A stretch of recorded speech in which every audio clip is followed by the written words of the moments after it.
Hello, my clarity architects. How are you? I am Coach Ahsaas Verma, your clarity architect, your life coach, your attitude coach, and welcome to Itna Ahsaas. So today we're going to talk about making ChatGPT your personal therapist. What does it feel like?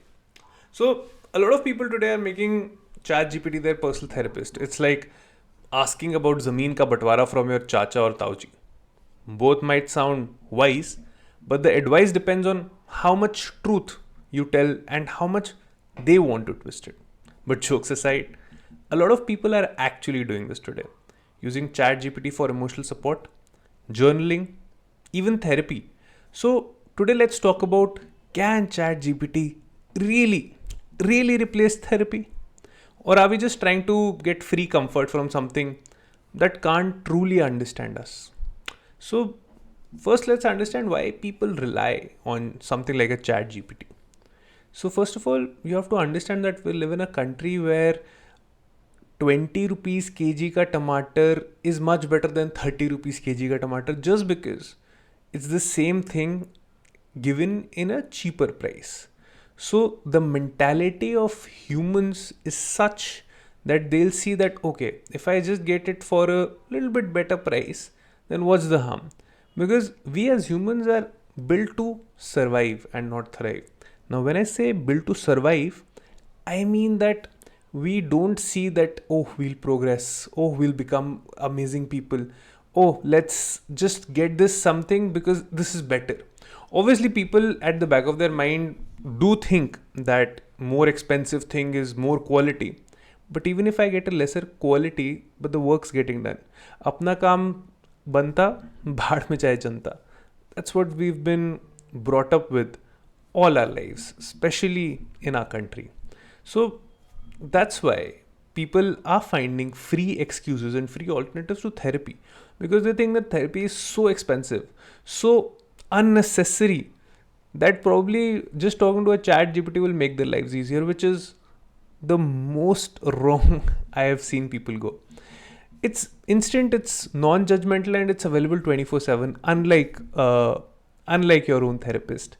But your therapist is also non-judgmental. They might not be instant, but they give you quality advice. People don't fear being misunderstood or exposed. Obviously, when you are with a therapist, you see that he or she is also a human, and you think that, what will that human think? Although they are trained to not judge you, but still you would. You can say your darkest thoughts without facing another human. That's one of the reasons trolling is very popular. People troll each other because they are sitting behind the screen. So that's why people will also say their darkest and deepest secrets, because they're sitting behind a screen. And therefore ChatGPT is so convenient. For many, it also feels like a safe diary that talks back, because when you write in a diary, you just do a one-way conversation. Over here, you are having a conversation with another thing that can respond to your questions. So it's so comforting, it's so easy. But here's a twist, it's not therapy, it's just pattern prediction. Yes, it is, because you have to understand how ChatGPT really works. It doesn't understand your feelings. It analyzes words and predicts the most likely response to your question. The comfort you feel is actually emotional projection. You make sense of its words, not the other way around. And it doesn't know your childhood, your body language, your tonality, your trauma history. It can say anything to you which is generically available and applicable. And it can sound sympathetic, but it doesn't really have an empathy of its own. It doesn't really have a brain that works in human terms. That's why it's called AI, artificial intelligence. And you can tell chat gpt you're sad, it'll offer you comforting sentences, but it can't really hold your sadness the way a real person does. It can't really understand it the way a real person does. So what real therapy actually is, have you ever thought about it? So therapy is not just about talking, it's processing, it's reframing, it's rewiring.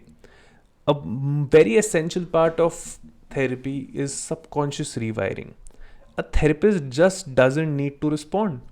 They listen to patterns, to pauses, to your defense mechanisms. If you are laughing uncontrollably, if you are saying something that doesn't really make sense, because ChatGPT will make sense out of anything that you throw at it. And a human therapist guides you to feeling awareness and healing loops. It is not instant comfort, it is intentional discomfort that then leads to clarity. A lot of people do back out of therapy sessions because they think that it's so discomforting. They're asking me to internally question myself, my beliefs, my behavior. At times people feel like a very bad person. At times they feel like, what have they done? And they can't really face that side of their own. And therefore, it's easier to talk to ChatGPT because it will provide you with comfortable answers that will tell you, okay, it wasn't really my fault. And that's why therapy is like cleaning an old wound, and ChatGPT can give you just a band aid quote. A therapist would help you heal and would help you heal the infection completely. So, a lot of people do ask me that, can you do self therapy too? Yes, you can, but with a lot of structure, but with a lot of understanding as well. So you have to journal with awareness for sure. Ask yourself what I'm doing, what I'm trying to avoid, why am I sad? You have to ask these questions. You have to think of yourself as a chat GPT, and you have to not refrain from any discomforting questions. Then you can start your self therapy. Then you have to practice a lot of mindfulness. You have to observe your thoughts. You have to identify uh, with a lot of your thoughts. You have to tell yourself to not bring your negative thoughts in front. So you have to be very aware. You have to be very alert with your thoughts. And then you have to talk to yourself with compassion and not judgment. A lot of people do this, that they scold themselves. They're not kind to themselves. They don't understand that there is certain kind of rewiring that happens when you're not kind to yourself. There is certain blame game when you play. Your subconscious self accepts it as your own identity, and that's not something that we want to do. And you have to be able to learn emotional vocabulary, naming your feelings, reducing their power. A lot of people, that's why they learn something like NLP, neuro linguistic programming, with which they understand the use of the right words at the right time, so that they can do self therapy or talk properly to others. So self therapy is like emotional hygiene. You don't need a doctor for every scratch, but you should know when it's bleeding too much. But there are always signs when you have to seek real help, when you have to seek professional help. And I would recommend all of you to do that, because it is okay to ask for help, and help will only be provided to those who ask for it. So, when do you have to see a therapist, a counselor, a coach? When your emotions feel stuck or repetitive, you can't get anything out of your head. It's been 6 to 8 months or more where you've been thinking about the same thing over and over again, over and over again, over and over again. We humans are very capable of evolution, but when we get stuck into something, the mind can't go forward. So that is when you have to really, really seek professional help. Second is when you're isolating more or losing your interest in things you used to love.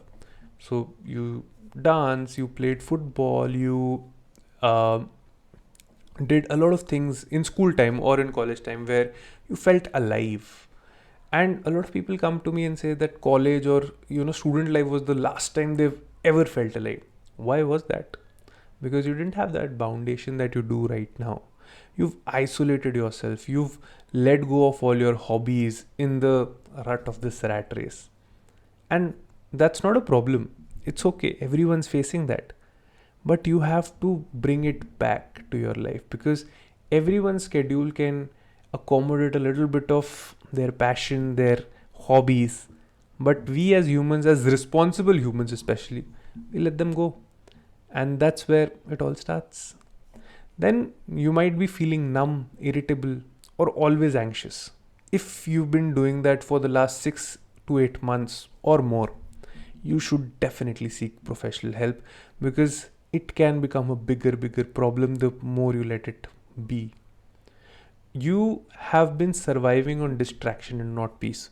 So there have been clients who come to me and say that I start scrolling on my phone at 9 as soon as I wake up, and when I sleep I'm still scrolling. So their whole day just passes whilst doom scrolling on their phones. And that's when you really need to seek help, because you're not able to get yourself up from your bed. You're not able to see the world apart from your screen. And that's where it genuinely gets serious.